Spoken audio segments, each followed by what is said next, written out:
Welcome to This Explainer.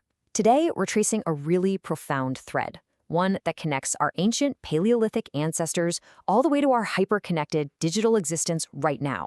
We're going to look at how human expression has evolved and, honestly, what might be slipping away as our tools get more and more advanced. It's a massive shift in human history, and it directly impacts how you interact with the world today. Okay, let's dive into this. I was here.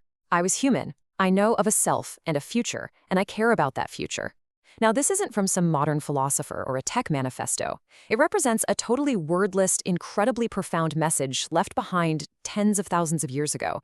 It's basically the ultimate statement of human agency and presence. But to really grasp where this message comes from and why it matters so much to us today, we kind of need to travel back in time to see exactly how it was recorded. Section 1.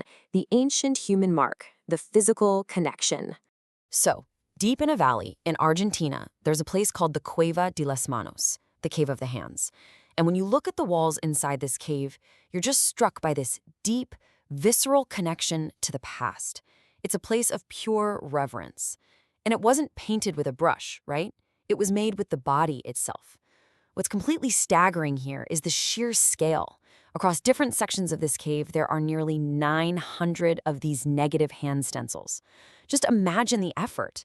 900 times an individual human pressed their own hand up against the freezing cold stone, took pigment into their mouth, and literally blew it against the rock.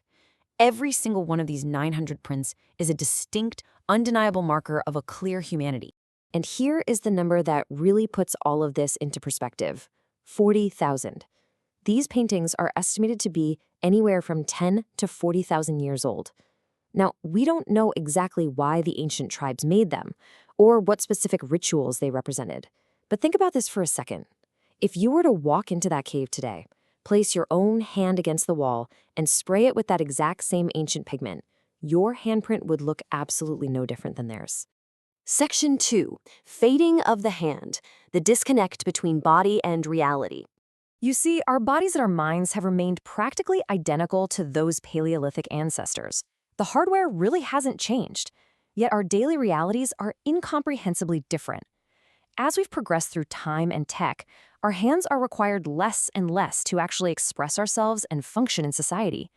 To see how quickly this physical human expression is vanishing, just look at how we teach ourselves to exist. If you're in your mid-20s or older, you almost certainly remember the stress of learning cursive in elementary school. You know, dedicating hours to perfecting the shapes of letters and the physical mechanics of how they all connected. Historically, this was incredibly practical.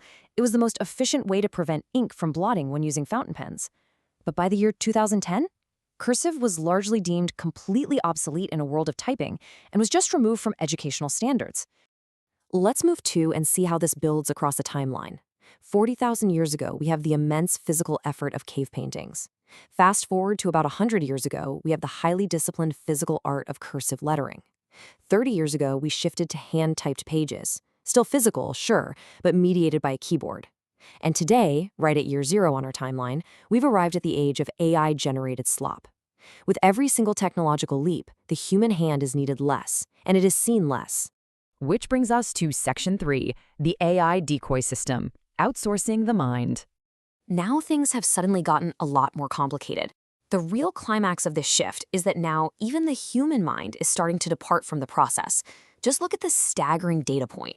Recent surveys suggest that a massive 94% of undergraduate students are now using generative AI in their assignments. Only 6% are not. The adult world, our colleges and universities, have essentially thrown in the towel on traditional mechanics. We have seemingly pressed our psyches against the wall of the future, sprayed them with digital pigments, and honestly, we have absolutely no idea what those stencils are actually going to look like. And this creates a completely baffling contradiction in how we live today. We're currently witnessing a strange inability of the modern world to understand itself. Because in some districts, we're literally legislating the return of cursive, forcing children to learn the physical mechanics of the past. But meanwhile, right next door, adults are actively being required to use machines to simulate the mechanics of thought. We're living in two completely incompatible realities. Section 4. Losing our authentic selves, the price of convenience. So, what does this all mean? Why does it actually matter if communication and art contain less and less of a visible human being? Well, it's because we're losing the effort, the clear intention, and the undeniable clarity of authorship. The more we rely on a machine to speak for us, the further we slip into what's known as representation. It's a distortion of our true lived experience. See, you aren't just some observing mind floating in a jar, right? You're the sum total of your interactions with the world. When you hide behind the anonymity of a machine, you risk the terrible price of not choosing yourself. The mask of your digital persona begins to calcify. You kind of modify yourself to fit the machine's parameters, and eventually you reject your true self altogether. By trading your own expression for convenience, you're literally risking becoming no one. And this brilliantly illustrates exactly how this psychological trap functions. Let's look at an 18th century duck trap. It was a really elaborate system. Step 1, you build waterways that look completely natural. Step 2, you place wooden decoy ducks in the water. Step 3, the wild ducks see the decoys, follow their natural instincts for safety and community, and fly down to join them. And step 4, the pond is a trap, and the ducks are consumed. The ducks weren't foolish at all. Their environment simply deceived their instincts. Just like those wild ducks, we are currently being lured into digital nesting boxes that look incredibly natural and feel totally safe. We exist in these digital realms, huddled alone, observing social activity, but feeling very little actual resonance. We feel like we're playing a game with no rules and no prizes. We misunderstand our reality not because we're stupid, but because our tools have been meticulously designed to deceive us. We are witnessing the disappearance of the individual into the will of the algorithm. Section 5, finding your cave wall, intentionality, and wonder. Now, if the modern world feels wrong to you or gives you a sense of existential dread, that's actually fantastic news. Really, it means you're paying attention. It's not the end. It's the very first step to taking your power back. It is entirely possible to help determine the shapes and colors of the future, but it requires deep intentionality. Even if the digital machine is trying to take our place, the fact that you are here at all, alive on this specific branch of reality, is an absurd improbability that is absolutely worth celebrating. We must actively choose to decorate our minds with beauty, humor, and presence. We have to find our own metaphorical version of that ancient cave wall, press our hands against it, and ensure that whatever we put out into the world is forged out of genuine effort and sincerity. Of course, our lives inevitably rely on technology, but we can still strive for good reasons and engage with this landscape intentionally. A highly practical way to do this is through this explainer's sponsor, Blue.Impact. They're a fantastic nonprofit offering free, incredibly high-quality courses designed to help you really understand the future of technology and AI. Their whole goal is to empower individuals to make sure these tools actually benefit humanity. So whether you want to focus on engineering, dive into tech policy, or simply learn how to parse modern information without falling into endless, baseless doom scrolling, Blue.Impact provides a super clear, structured path. They give you the tools to be informed and involved in shaping the future safely.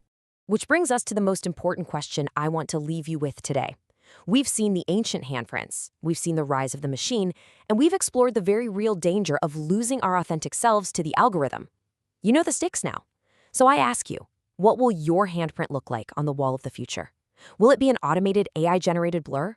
Or will it be a distinct, intentional mark of your unique humanity?